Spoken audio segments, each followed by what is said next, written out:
ইসলাম হুকুমাত কায়েম করতে চাই, ইসলাম হুকুমাত কায়েম করতে চাই। ইসলাম হুকুমাত কায়েম করলে কি হবে? বাংলাদেশের সমস্ত গরিবরা দরিদ্র সীমার উপরে চলে যাবে। ইসলাম হুকুমাত হলে আমার মা বোনরা ধর্ষিত হবে না। ইসলাম হুকুমাত হলে খোলা আকাশের নিচে বাংলাদেশের একজন নাগরিক আর ঘুমাতে হবে না। যদি ইসলাম হুকুমাত হয় বস্ত্রহীন একটা মানুষ বাংলাদেশে থাকবে না। যদি ইসলাম হুকুমাত হয় কেউ খাবে কেউ খাবে না, এইটা আর থাকবে না। কেউ দশতলায় কেউ নিচতলায়, এই বৈষম্য থাকবে না। আমাদের বাংলাদেশের প্রত্যেক নাগরিকের অধিকারকে ফিরিয়ে দেওয়া হবে, সাম্যতা হবে, মানবিক মর্যাদা প্রদান করা হবে, ন্যায় বিচার প্রতিষ্ঠা। আউযু বিল্লাহি মিনাশ শাইতানির রাজিম।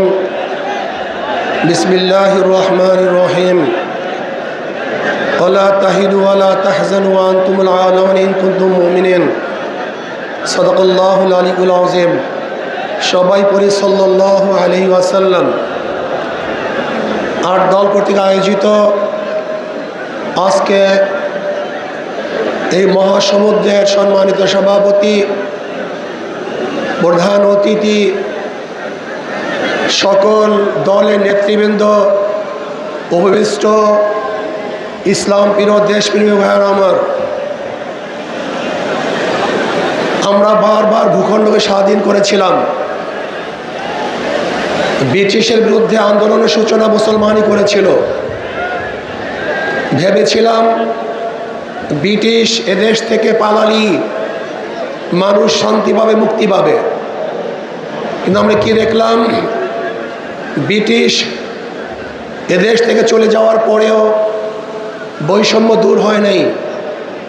আমরা ভেবেছিলাম মুসলমানদের জন্য আলাদা ভূখণ্ড করতে পারলি মুসলমান শান্তি পাবে, মুক্তি পাবে। মুসলমানের আন্দোলনের কারণেই আমরা পাকিস্তান পেয়েছিলাম। কিন্তু আমরা কি দেখলাম? বৈষম্য দূর হয় নাই। আবার ৭১-এ এই বৈষম্য দূর করার জন্য সাম্য, মানবিক মর্যাদা, সামাজিক ন্যায় বিচার প্রতিষ্ঠিত করার জন্য আন্দোলন করলাম, সংগ্রাম করলাম, দেশ স্বাধীন করলাম। ভেবেছিলাম বৈষম্য দূর হবে, মানুষ মুক্তি পাবে, শান্তি পাবে। কিন্তু আমরা কি দেখলাম? সেই ৭১ থেকে ২০২৪ পর্যন্ত যারা শাসক ছিল, যেই দলগুলি শাসন করেছে, মানুষের বৈষম্য দূর করতে পারে নাই, মানুষকে শান্তি দিতে পারে নাই, মুক্তি দিতে পারে নাই। আবারও বৈষম্য দূর করার জন্য আপনারা জানেন ২০২৪ জুলাই আগস্টের আন্দোলনে মানুষ আবারও জীবন দিয়েছে, রক্ত দিয়েছে। মানুষ, হাজারো মানুষ বন্ধুত্ব গ্রহণ করেছে, অন্ধ হয়েছে, বিকলাঙ্গ হয়েছে। ভেবেছিলাম এবার বৈষম্য দূর হবে, চাঁদা মুক্ত দেশ পাব, মানুষ শান্তিতে বসবাস করতে পারবে। কিন্তু আমরা কি দেখলাম? ২০২৪-এর জুলাই আগস্টের আন্দোলনের পরে আবারও খুন, খারাপি, ধর্ষণ, অবিচার, চাঁদাবাজি, জুলুম, অত্যাচার। মানুষ শান্তিতে নেই, মানুষ মুক্তি পায় নাই, চাঁদা মুক্ত দেশ গঠন করতে পারে নাই, আমার মা বোনদের ইজ্জতকে রক্ষা করতে পারি নাই, ব্যবসায়ীদেরকে ব্যবসা করার সুযোগ করে দিতে পারি নাই। আজও বাংলাদেশের হাজারো গরিব না খেয়ে ধুকে ধুকে মরছে। আজকে আমাদের বাংলাদেশের মেয়েরা ইজ্জতহানি হচ্ছে। আজকে ব্যবসায়ীরা ব্যবসা করতে পারছে না চাঁদাবাজির কারণে। এই দেশ আমরা চাই নাই, এর জন্য আন্দোলন করি নাই, সংগ্রাম করি নাই। ইনশাআল্লাহ আগামী তার একটা আন্দোলন হবে, যে আন্দোলন হবে চাঁদা মুক্ত আন্দোলন, জালেম মুক্ত আন্দোলন, ধর্ষণ মুক্ত আন্দোলন। সমগ্র জালেম থেকে বাংলাদেশ উৎখাত করতে হবে ইনশাআল্লাহ। আমরা কি চাই? আগামীতে ইসলাম হুকুমাত কায়েম করতে চাই, ইসলাম হুকুমাত কায়েম করতে চাই। ইসলাম হুকুমাত কায়েম করলে কি হবে? বাংলাদেশের সমস্ত গরিবরা দরিদ্র সীমার উপরে চলে যাবে। ইসলাম হুকুমাত হলে আমার মা বোনরা ধর্ষিত হবে না। ইসলাম হুকুমাত হলে খোলা আকাশের নিচে বাংলাদেশের একজন নাগরিক আর ঘুমাতে হবে না। যদি ইসলাম হুকুমাত হয় বস্ত্রহীন একটা মানুষ বাংলাদেশে থাকবে না। যদি ইসলাম হুকুমাত হয় কেউ খাবে কেউ খাবে না, এইটা আর থাকবে না।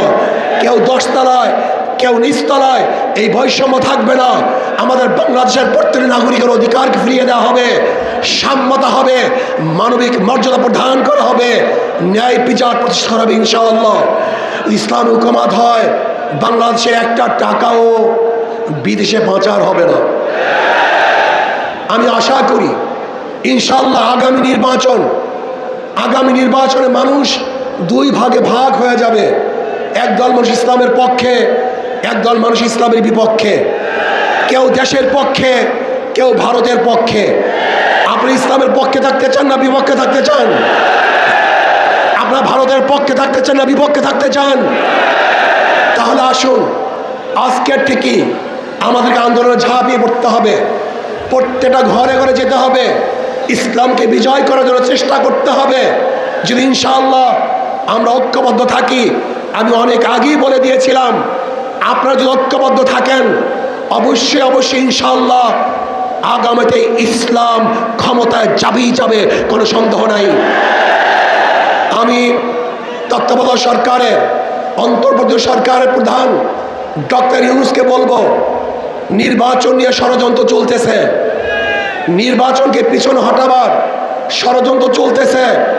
আমি বলবো যথা টাইমে নির্বাচন দিতে হবে।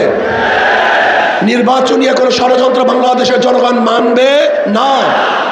একটা নির্বাচন দিতে হবে, গ্রহণযোগ্য নির্বাচন, যেই নির্বাচনে সবাই অংশগ্রহণ করবে, সবার অধিকার সমান থাকবে, কোনো গুন্ডা থাকবে না, মাস্তান থাকবে না, ভোট দখল চলবে না, কেন্দ্র দখল চলবে না, কাউকে হুমকি ধমকি দেওয়া চলবে না। বর্তমান প্রত্যেকে নীতি আদর্শ রক্ষা করার জন্য, বাস্তবায়নের জন্য চেষ্টা করবে। সেই সুযোগ, লেভেল প্লেইং ফিল্ড সরকারকে গঠন করতে হবে, সেই পরিবেশ সৃষ্টি করতে হবে। যদি আপনি ব্যর্থ হন তাহলে বাংলাদেশের জনগণ আপনাকে অবশ্যই ক্ষমা করবে না। আসুন আমরা সম্মিলিতভাবে আগামী ইসলাম হুকুমাত কায়েম করার জন্য আমাদের যা কিছু আছে সব নিয়ে ঝাঁপিয়ে পড়ব। অবশ্যই ইনশাআল্লাহ ইসলাম বিজয় হবে, এদেশের চাঁদাবাজরা আর বিজয় অর্জন করতে পারবে না।